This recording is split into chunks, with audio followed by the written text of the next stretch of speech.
Okay, all right. So I've read this chapter like 4 times, and I vividly understand what happened in the chapter, and I love it. I love it. At first, I didn't know because I was like, first time I read it, I just got back from seeing Black Panther. It was like 2 in the morning or whenever the hell that whole dropped.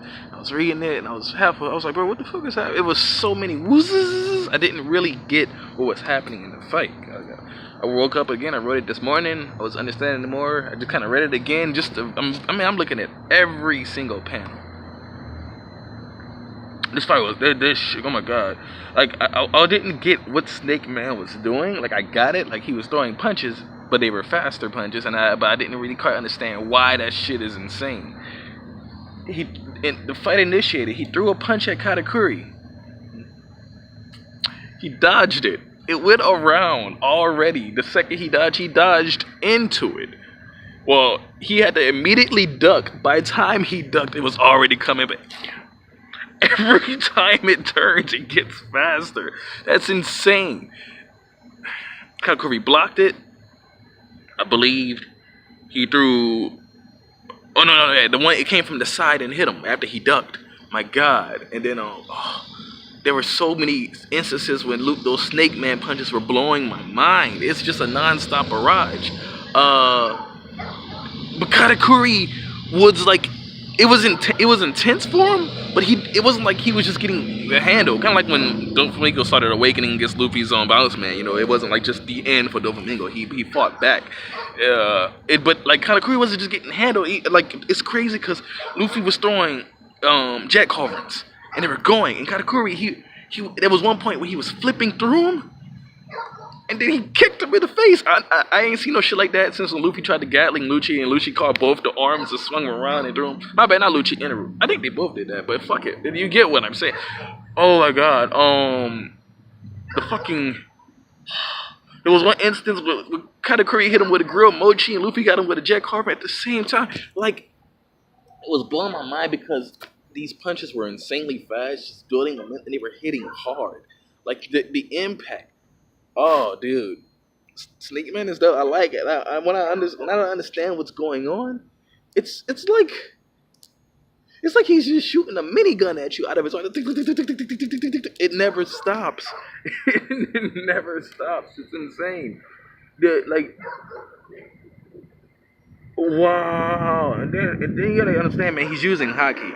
And it's really concentrated. Like, it's not all over his body like Bounce Man. It's really on his arms. So it's probably like really, really concentrated hockey. Even more so than Bounce Man probably. And it's just going so fast. It's like, it's going so fast and it's harder than iron. And it's just hitting so hard. It blows my mind that Katakuri is getting hit by this shit and not just like immediately giving up. When he got him with the dice mochi, he turned into a donut, and he stuck himself to him, and then he spun his arm around, and then slammed it into the ground. That was insane. Though, granted, that technique is kind of not as effective against Luffy because haki or not, yeah, he'll feel the mochi stabbing him, but slamming Luffy into the ground, you know, it does. I mean, Luffy was like, goddamn, that hurt, but like now I'm kind of hungry. He just got up, he jumped right back up.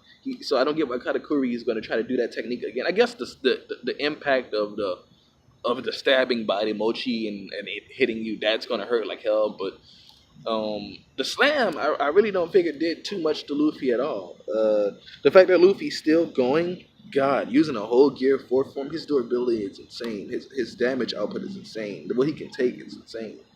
Jesus Christ. They've been fighting for hours at this point. Wow. I guess criticism is I imagine Luffy's already had this technique. But then again, you'll run into one thing like you would say, well, why didn't he use Snake Man against Doflamingo instead of Bounce Man? But then you can also ask, I mean, if you would have did Snake Man against Doflamingo and then he did Bounce Man against Katakuri, you'll be having the same question.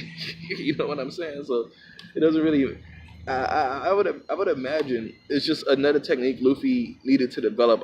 What I figured from Gear 4, the second he referred to it as Bounce Man, I knew Luffy would have different iterations of Gear 4 because of what he said, while he was on Rusakana Island, he needed to find a way to defeat and tame all these wild ass animals. And Boss Man wouldn't be enough to defeat every type of creature. You know, some creatures are stronger than others, some creatures are faster than others. So I imagine he have different variations of gear for it. It was just a matter of time when we see him. And as to why he waited to use it now, I mean, maybe the situation just called for it. Like, you know what I mean? I would like this. I would like to think that because of his better observation hotkey, he could keep better tabs on his punches, which only makes sense if you think about like Sanji, who is supposed to be the observation hotkey specialist on it, and he's also the fastest member of the crew. You would imagine to move at the speed he does. Like when he fucking hit Oven, he moved so fast no one saw him do it. Like, and he ran at Oven, he kicked him, he picked up Chiffon, he ran back, he went under the blankets in the blink of an eye, basically. To move at that speed, your perception has to be at least that. So of course Sanji was specialized observation haki if his key attribute is speed. So for Luffy to manifest a technique where his punches are going really fast, I mean, yeah, I mean, you know, it's not outright said, but what is really outright said is just my interpretation, you know. But that's what I'm going with. I do like this chapter now that I read it a lot more. At first I was giving it like a 6, but I might give this bitch like a 9. I'm not gonna lie, like a 10, because one further understanding of what's happening in the fight. I love a good fight. I love a good fight. Further understanding of what's happening during this fight. What Katakuri is dealing with. What Luffy is bringing out. This technique is insane. It's powerful. And I love it. I love it. Wow. Jesus Christ. There was one instance where Katakuri was blocking a lot of punches at once. They were just hitting him all at the same time. Wow. And they're just... Luffy's throwing punches so fast, I don't even see him retract and pull his arm back to wind up again. It's like he's just...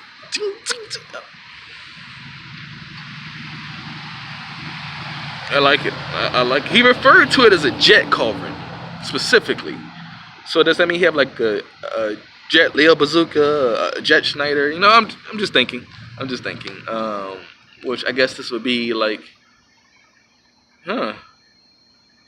I guess this would be like the more gear second oriented version of Gear Fort, and Bouncing Man would be the more gear third oriented version of Gear Fort. Kind of using both at the same time still, but using one a little bit more than the other. You know, like with the aspect of the balloon ability from Gear third into Bounce Man, and then the aspect of the jet ability from Gear second into Snake Man. Hey, I like the chapter even more now. That's pretty cool. So essentially, what I wanted to happen was when Luffy went Gear second, and then he just totally bodied Blue Note. But I'm glad Katakuri didn't just get beat down. But at the same time, now I'm curious because I wonder if Luffy can put him down now. No, Hell Hydra.